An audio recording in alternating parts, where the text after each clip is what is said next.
Assalamualaikum, halo semuanya.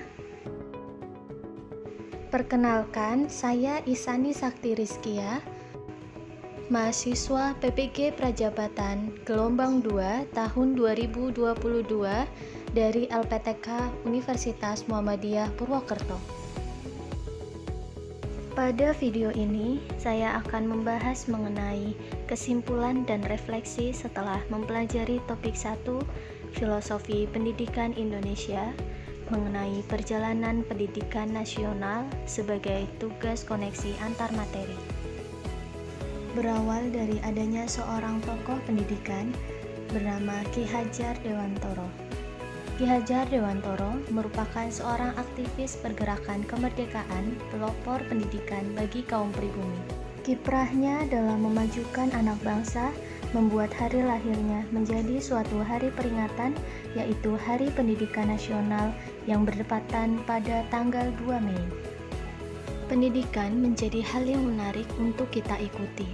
Terdapat fakta sejarah dari masa ke masa yang berawal dari adanya kolonial Belanda sehingga mengalami banyak sekali perkembangan serta perubahan hingga detik ini.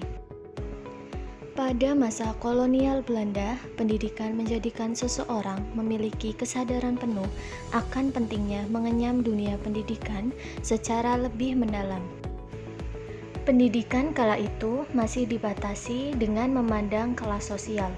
Para rakyat hanya diajarkan belajar membaca, menulis, dan berhitung. Itu pun dilakukan hanya untuk kepentingan perusahaan dan kepentingan Belanda.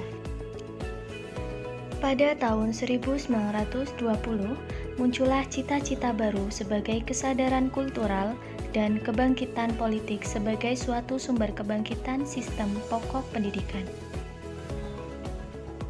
Hingga di tengah pengajaran kolonial, Ki Hajar Dewantoro mendirikan sekolah swasta untuk memperjuangkan hak pendidikan bagi pribumi.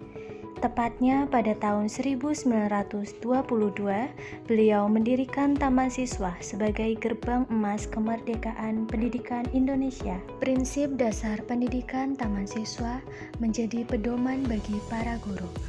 Terdapat Patrap Triloka dan Tripusat yang menjadi pedoman bagi para pendidik.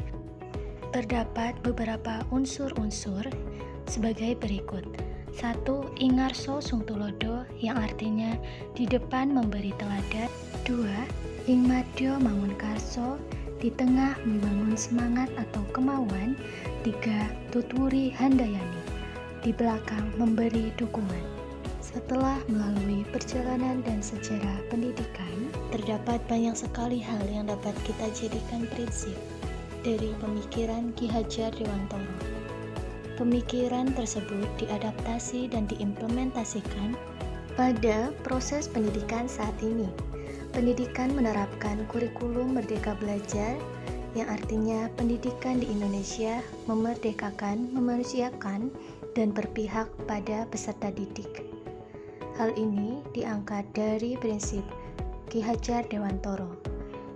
Lalu, nilai utama pendidikan mengangkat semboyan Ki Hajar Dewantoro dalam nilai pendidikan Indonesia.